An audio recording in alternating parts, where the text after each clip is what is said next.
Cleaning Nation, welcome to another episode of the Grow My Cleaning Company podcast. As always, we want to start the show by taking a quick moment to tell you that you are amazing. You share, you subscribe, you rate, you give us all the love. I appreciate it, and that is the only reason we do what we do around here. If you're listening to the podcast, check us out on YouTube. If you're listening to the YouTube channel, sign up for our Facebook group, no matter where you're at. If you want to grow your cleaning company, growmycleaningcompany.com has everything you need, free resources, paid resources, all the love. Check it out now. Today, we are not now, at the end of the podcast. Hang out for 20 minutes, then go check it out. Today, we're chatting with my new best friend, Darryl Wilson from Wilson Cleaning Services. They've been serving the Tri-County area in Michigan for the last 4 years with residential move-in, move-out, and commercial restaurant cleaning. Darryl, welcome to the show. Hey, thank you for having me. Glad to have you, man. And I've been, just so you guys know, Cleaning Nation, I've been talking with Darryl for, 5-10 minutes before we started. And he is vying for my title of guy who talks way too fast and way too much energy. So if you haven't had your coffee yet, move on to another podcast with another guest, because this dude's wearing me out. I'm going to wear you out. This is a mess waiting to happen. So Darryl, tell us about, you married, you got kids. How'd you get the business? What's shaking over there? Oh, yes, most definitely. So I'm at the young, tender age of 37. I'm currently married, 5 children, 2 boys, 3 girls. We live in the Detroit metropolitan area. We got started real easy with, not real easy, it was because our friend was having a barbecue and suggested us to go into his restaurant he was working at and be the cleaner. So that's really how we got started. It was just kind of like a joke, like come do this and see if you like it or not. And that has now spun us into 4 years of cleaning and growing and learning. Beautiful. I love that's a great story. All right. So one quick question has nothing to do with the cleaning business. I'm in Phoenix, Arizona, and we hear like all over Detroit, it's bad. It's like burned out homes, blah, blah, blah. I went there for a speaking gig, and I just went from the airport to, I forget the name of the hotel, but it looked beautiful. There was greenery. It was nice. The weather was perfect. What am I missing? Is it beautiful? Is it a ghetto? What is going on down there in your town? It is a huge transition period coming on. Anyone knows anything about Michigan and Detroit, they know that we are the Motown of the city, and a lot of things start right with us and they end with us. So we had a down slot, but now we're coming back. Wilson Cleaning like to say we are a thread in that stitch that's on the rebuild. So what you're seeing is new stadiums, new arenas, new restaurants, new concerts. I mean, we're projected to have over 100 new restaurants by next year. So, I mean, the growth is just phenomenal. That's exciting that you're in on that, man. And you can kind of tell where I stand. I feel like entrepreneurs are the key to that whole operation. Anytime you've got a town that needs to be revitalized, again, you can send the angry emails right away, but let's get less government and more small business owners like Darryl in there making jobs, creating revenue. And that's so exciting that you're part of that, man. Most definitely. It really is. And we really caught it at the right time. 4 years ago, that wasn't happening. They were still in the back stages of doing things. And now that it's starting to take off, it is a green field for any entrepreneur to jump out there. A lot of people are looking to help us out and give us revenue to start our dream. Man, I got to tell you, too, just as a total side note, then we'll get into the coaching piece. If I woke up in your shoes and I want to start a small business in Detroit, from what I understand about property values, man, I would find a cheap, crappy old commercial building that I could buy for nothing and run my business out of and have the business pay for it. And I bet you 10 years from now, you make more money in the building than you make on running your company. All right. Yes. Yeah. So that's just my 2 cents because I'm a big real estate fan. What's going on, man? How can I help you today? Today, what we're looking for is advice on creating systems. We are trying to hire, of course, because with so much work being available, trying to hire staff without our business is small, so trying to hire people without actually find a way to pay them. So right now we currently hire you and put you right to work. So I'm getting $1 for the hour of training, but we know that's not working. It's not working. I'm not able to spend the quality time because I have so many different people in different spots. I'm not being able to spend that quality time. We want to transition that into be able to hire you and send you through a system of a 2-week training course with video, test, and then get to the on-site type training. Okay. First of all, great question. I love where your head's at. I can always kind of tell the caliber of where someone's at in the business by the questions that they ask. That's a very insightful question because you're kind of doing this 2 thing like, hey, putting no money into training and just say, hey, get out there and clean is, I don't want to say recipe for disaster, but that's not going to serve you. It's not going to serve your cut. Very hard to grow that way. And then the other side of it is, hey, we've got 2 weeks. It's paid. We're not going to get any kind of work out of you, and we're going to invest in your company or in our own company, in our own team. And but that's really expensive. So I kind of hear you going, those are the two options, and neither of them work. Is that fair? Correct. Neither one is working because I'm losing money if the employee doesn't stay with me to get some of that money back out of work. So I lose money there. And then if I go the opposite way, I'm losing quality of work because they're not being properly trained. One thing we found out by the cleaning business is it's easier said than done. So I can tell you to go sweep the floor, and then you go back and you go, wow. Yeah, who taught you how to sweep? And they're like, you did. Like, oh, crap, we got a problem now. Got a problem. So one of the best one-sentence lessons I've ever heard, I'm totally stealing this, and I wish I could give credit, I just don't remember who said it first, was it was a conversation between, kind of like we're having, and somebody was saying to a larger business owner, hey, what happened? I don't want to, he was getting coached to train his people and invest in his people. And he said, what if I invest in them and they leave, right? Well, then what am I going to do? And the older, wiser business guy said, what if you don't invest in them and they stay, right? Now you're stuck with a bunch of untrained people that don't know what they're doing. So the foundation of what we're going to talk about today is let's invest in your people. And yeah, some are going to leave. But again, the alternative is you don't invest in them and then they stay. Like that's a worse situation altogether. So first and foremost, this is all covered because, again, you're talking systems, and I always want to make sure that I give you guys, for those of you who really like, that's me, I'm in this, I need more than just the 20 minutes we're going to get on this podcast. The clean profit method, we just released it, Grow My Cleaning Company. Step 7 is talking about how to get the right applicants. If you don't have the right applicants, nothing works. And all the clean profit method, it's 9 steps, and it's in order, right? So you don't just jump around. You want to start at step 1 and go all the way through. Step 7 talks about how to get the right applicants by writing an ad that's core values based. Step 8, I'm cheating with my cheat sheet here, is how to move the applicants to hires. And then step 9 is putting on autopilot how to run the company without having to do a bunch of work, and how to get your people, training your people and doing checks so you're not doing any of that stuff. So if you want the full deep, like, hey, I really want to jump in, I really want to get this, growmycleaningcompany.com, clean profit method. It's like $47 a month at this point. It's hard to miss on that. All right. That said, I'm going to do my best to jam all 3 of those steps in right now, and I'm going to fail miserably. So, as fast as I talk, I can't talk that fast. All right. To speak to your specific question, if we're just going to pick out a little chunk of this and solve it, is I'd put you somewhere in the middle. So if you said, I don't have any, and I'm not saying you're saying this, but for not just you, but Cleaning Nation, I have no training budget. I can't afford to run an ad. I can't afford to have someone not up to speed immediately. I have zero money for that. We don't have a hiring problem. We have a pricing problem. And that's step 2, I believe, bidding and billing. You're not bidding or billing properly if you don't have any budget for training. So make sure that you're getting enough. And I know fast growth companies, especially, we talked off air, getting some pretty nice accounts that are big accounts, which are great. Just about every fast growth entrepreneur I know, in the cleaning business at least, oftentimes does that. 9 times out of 8, lower prices, too low of a price. Like, we got to be competitive. And then they kind of hamstring themselves because they want to provide this Lexus service, but they're charging Honda, no offense, Honda, they're charging Honda prices, and then they're stuck because you can't do it. You can't build a Lexus for what a Honda costs. So first and foremost, we don't have to talk about that now, but make sure that there's some budget for training. It doesn't have to be unlimited. You don't have to spend thousands of dollars, but if it's $0, that's not enough. You don't need a ton of money, but you need some money. I tell people the same thing when they start the cleaning business. They're like, oh my gosh, $47, I can't invest in that. I'm like, dude, if you don't have $50, you shouldn't be in the cleaning business. It's not a high, it doesn't cost you $10,000, $100,000 to get in. But if you don't have $500 to your name, go get a job, save up a couple $1,000 and then come back. So same with training. If you don't have any money or the budget, the stuff that I'm going to tell you, which is very inexpensive, if you can't afford that, we got a bidding problem, not a training problem. So I don't want you to think, oh, if I just have this magic wand of training, no, we got to fix the bidding problem first. That said, assuming you're like, hey, I've got some money, I just can't afford to spend 2 weeks unpaid times 50 employees. I get that. I'm not going to ask you to do that. So the way we do that is, first and foremost, you guys have heard me rant about core values. And this is throughout the entire clean profit method, it's in every step. First and foremost, if you hire people that share your core values, for me, it's have fun, make money, be real, and help out. The training curve goes way down. I don't have to, because if you already believe, and I'm guessing Darrell and I have some similar core values because we're kind of got this good vibe going.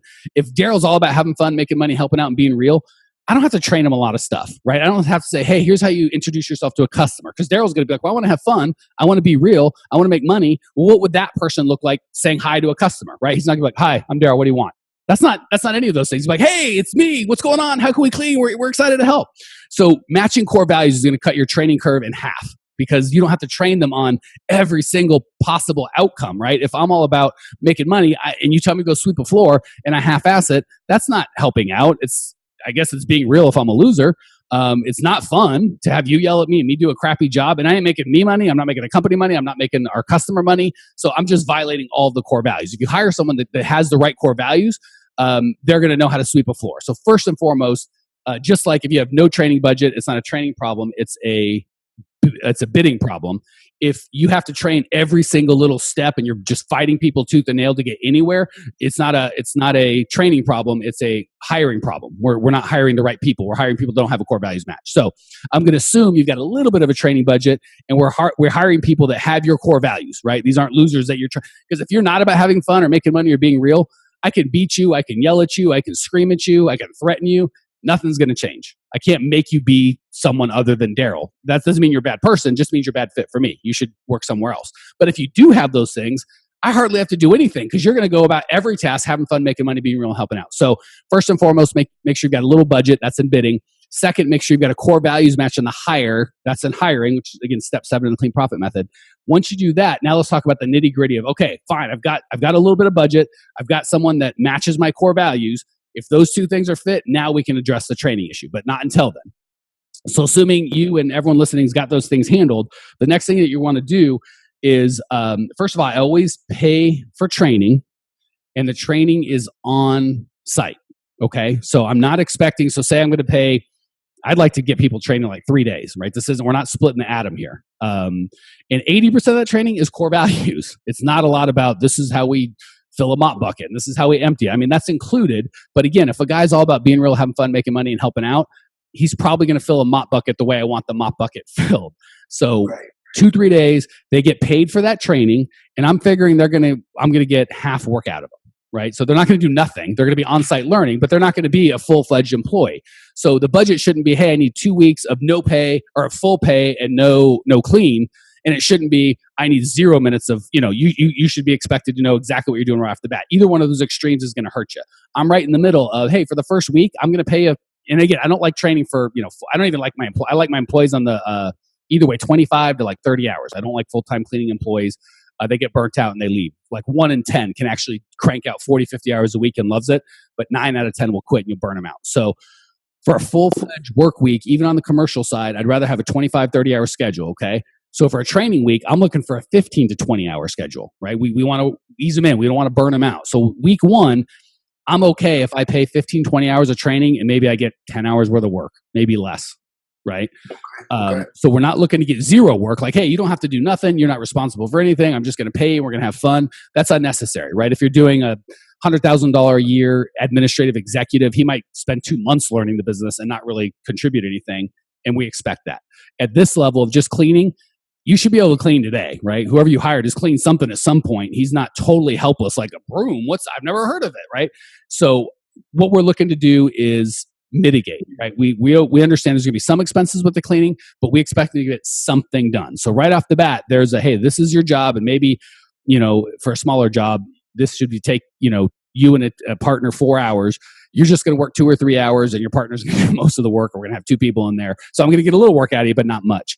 Another thing is condense. When I bought my Service Master franchise, and this is to run the whole freaking company, right? With no experience. We had 2 weeks of training. That's it. The first week had nothing to do with cleaning. It was all administration, buying, P&L, stuff like that. So we only had 1 week of cleaning training. Of that cleaning training, we had to do stripping and waxing floors, carpets. So 3 or 4 days were floor work. Like 1 day was teaching owners of cleaning companies how to clean. So when I hear people going, I got to spend a week or a month or all this time to clean, that's too much. It's overkill, right? So I'd encourage you, really 1 to 3 days is how long it should take them to train. And if you're like, that's not possible, it's because you got people that don't share your core values and you're trying to get someone that's not about having fun, making money, being real, and helping out to do that. And that's a losing battle. All right. That's a big rant. Questions, comments, thoughts, needs, where are we at? Woo! Yes. So counter punches. We're looking at bidding. Definitely agree with the concept of getting a better price to help cover some of the training process here in Detroit. I'm not sure if Cleaning Nation is experiencing this across the board, but I'm getting a lot of kickback on losing counts because I'm overbidding, which goes back to what one of you things you said. I'd rather lose the account I'd rather lose a bad account. Lose a winner than win a loser. Then, yes, that one. Yes. So I'm experiencing that on a very high level, which is kind of frustrating and discouraging because you're asking yourself, is it my formula, blah, blah. The next thing is the hiring. I do agree with that as well because I think everybody comes with their textbook cover face in the interview. So they say what they want, they do what they want, they give you all that energy, you think you got something good, you throw it in the water and it's a dud. So we're definitely having that happen simultaneously too. So I'm getting, because we have core value, we have that in place. We do drill that from day one, even during the hiring process. But either A, they just seem to fall off. So that's a little issue there. And then you said something about the hiring. So hold on, just because we've got limited time, let me hit those two questions, and I want to do the lightning round because I'm dying to hear your answer. So let me give Let's do it. And then we'll go. I'm going to answer the second one first, and then we'll role play the first one. So the second one, we want to make sure that we're not, because you're absolutely right. People will tell you all the time, if you say, hey, are you into having fun, making money, being real and helping out? Because that's what we're into. Of course, an applicant's going to be like, oh, yeah, I'm all about that, right? So I don't like giving the answer to the question first. I'm going to ask questions that they don't know what I'm looking for. So like if I'm trying to find out, have fun, I'm not going to say, we're about having fun. How about you? Because then an applicant's going to go, yeah, I'm all about that. Sure. I'm going to say, tell me a time in a job where it was too much fun and nothing got done. And tell me a time in a job where it was not enough fun and was way too uptight and you hated it. Their answer to that is going to give you an insight into what their real core value is. See, so you want to make sure you give an answer or a question that's kind of open-ended, and they're going to tell a story, and you'll get insight into that, right? If like be real, you're going to say, tell me about. Again, you're not going to tell them we want to be real. You're going to say, tell me about how you feel. We and you should act at home versus at work. Like, is there kind of a work persona that we need, and that we should have this professionalism, or do you just like being the same guy? And again, we're not giving the right or wrong answer. We're just letting them kind of to go. That's the first part. Second part is we want to write the ads in such a way that are going to attract the right people, and the wrong people don't even show up. So for me, I don't say we're fun. Like, hey, this is a fun place to work. That's ridiculous. But the ads are written silly and fun. They're like, are you the most responsible person? Are you, do you have way too much fun to even, like the podcast, we have fun. I don't have to tell you my core value is fun. You just listen to me and go, well, this guy's all about fun. So if you're a professional guy and you're like, that's not for the workplace, my ad is going to turn you off. You're never going to show up. But if you do share my core values, you're going to be like, oh my gosh, I can't believe, is this real? Can I really get in on this? So if you write your ad right and the process is consistently demonstrating the core values, it's not a matter of people trying to trick you to get in. It's you'll run off the wrong people. The people that are all about, they're not about helping out. They're just about, I show up and I do my job and I go home. That's fine. There's nothing wrong with that, but he's not for my team. He might be for someone else's team. So if you do it right, it's not a matter of them trying to trick in or like sneak in. They're going to just be repelled by the whole thing. They've got other places they can work. And that's one of the questions I ask in the group interview is, why this job as opposed to every other job available to you, or doing nothing at all, like letting the government send you checker? Why? Why here? That's a great indicator of, and you want to hear something like, your ad spoke to me. I never saw an ad talk to me like that way. Like, I can't believe this looks like so much more than a paycheck. This looks like a community I want to be a part of. Now we got a winner. What you're not looking for is, I don't know, you seem to pay the most money. Like, no, Pat, wrong guy. So we can work that out in process. And again, we go through this in detail, I think in all steps 7, 8, and 9. All right, let's real quick role play what that might look like with the beating up price. So I'm going to be the overpriced Darryl, right? Coming to you with a high bid. You're going to be the buyer, kind of beating me down, okay? And we'll just role play that out because I think it'll give a lot of value, not just to you, but to Cleaning Nation. So, all right, Darryl, we talked about your thing. It's $5,000 a month. Talk to me. Yeah, so they're going to say $5,000 a month, and then I'm going to say basically you're 3 times higher than the other bidders. Okay, so I'm going to step out of character because I didn't see that coming. So if you're 3 times higher, something's totally wrong, right? If the other guy is 1,500, either you're lying, and I don't want to work with you. If you're going to lie to me now, I don't want to be in a relationship where we're going to work. That's too much. So either you're full of lies, or there's a huge scope problem, right? If I would go, so my answer to that, and I don't want to role play this one because it's unusual. My answer would go, dude, if you can get this done for $1,500, our margins are 15%. And I'd be honest with them. Like, I don't lie. I try to make 15% off a thing. So 500, I'm trying to make $750. It's costing me $4,200 to get this done. If some guy's going to write you a check to do this for you and he's going to do it for $1,500, send them to my house. I'll pay him the $3 he's going to charge me to, so call them on their bull crap, right? Don't just go on like, well, okay. So if I'm at $5,000, he's like, I think I get it done for $4,200. That's a conversation. If he's like, Oh, the other bid's $900. Well, then go with that dude. Conversation over. Like, what are we going to talk about? You know what I'm saying? Like, hey, this Mercedes costs $56,000. I was thinking $9,000. Well, this conversation's over. Okay, so let's role. So on that, I would just call them on. What are you talking about? And just share with them, right? Because your cost of goods sold is probably going to be about half. So you're like, dude, I'm literally paying $2,500 in labor. If this guy's going to do it for $1,500, right. Either he's lying out of his teeth, or you and I have a miscommunication on what's going to be done. Right? I'm either doing 3 times the work that you don't need. My fault. Let's redo the bid. Or this guy's insane and he's got Mexican laborers for 9 cents an hour. So I don't have that. I do everything legal. So that's how I'd handle that one. Let's do it again where I'm at $5,000 and you're like 43, something like lower, but not, not crazy. Right. So you're at 5, you're me and I'm you. I'll keep going. So, hey, it's there. And again, we'd have a whole conversation. We go over step 6, but for time. Yeah. Darryl, it's $5,000. What do you want to do? $5,000. I'll do it because $5,000 is too high, right? Because I'm trying to get this role play down. So what I'm trying to say is, you are me asking. I'm the person that you're trying to buy. Yeah, you're the guy telling me I'm too expensive.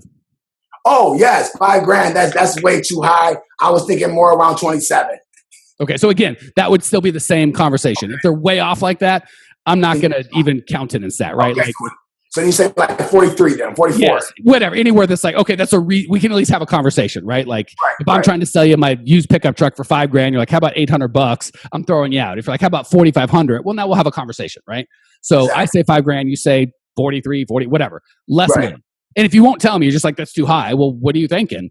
I'm not going to tell you. Well, then I've got, you need to get a bid. And we talk about that. And I think that's also step 6. It is step 6 of having their budget before you bid. Right. Yeah. So assuming that I say $5,000, you say 4,300. I'm going to go right back to the core value. So Darryl, I think hopefully I shared with you earlier in the process. We're all about having fun, making money, being real, and helping out. And we're looking for people that at least, if not share those exact core values, at least that's what they're looking for in a company. So just so I am clear, is that important to you that you just want the cheapest cleaning company? You don't care if they make any money. You don't care if they lie, cheat, or steal. You just want the cheapest thing. Or are you looking for someone that stands for something like we do? I'm looking for someone that's actually going to get the job done. Okay. So if they say, I don't care about the core values, I just want the cheapest labor I can get, I'm going to go, oh, my fault. I should have asked that earlier. We're not a fit. We're never going to be the cheapest. Go, God bless you. Go find someone cheap. If they go, no, we have some other things that are important. I'm going, well, here's our core values. Do you care about these? And if they say no, we're probably not a fit, right? Whether it's an employee or a customer or vendor, if they're like, have fun, I don't want your people having fun. I want them to work hard. Well, then you're going to hate us because this ain't for you, right? But if you go, no, I like that. Okay, well, let's talk about it. Having fun. Honestly, it doesn't cost any extra. We just like doing that. So I just want to tell you that's part of it. Make money. We pay our people a little better than everybody else. And again, don't say that if that's not the truth, but I always coach that you do pay your people. And I always did pay my people. We pay our people a little better.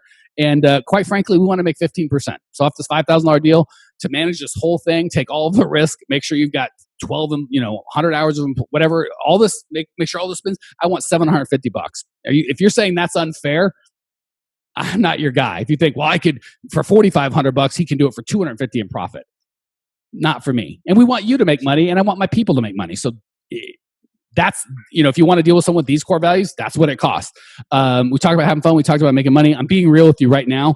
I appreciate we're not being super professional and do a little dance where you say sharpen your pencil and I lie to you and tell you and we negotiate. I'm just being totally transparent, and be transparent. Don't lie, right? If you're telling them you want this much margin, don't lie. Don't tell them the truth, right? And I did that in the car business, right? When you think it's bad in this business, try selling cars, right? I tell them, I'm trying to make, I paid $12,000 for this car. We put $2,000 to make it perfect. We own it for $14,000. I'm trying to sell it for $15,000. Really? You begrudge me $1,000? I got salespeople and finance managers, mechanics. Exactly. If you don't think that's fair, and some guy down the road is going to sell it to you for $9,000, then go buy from that Yahoo.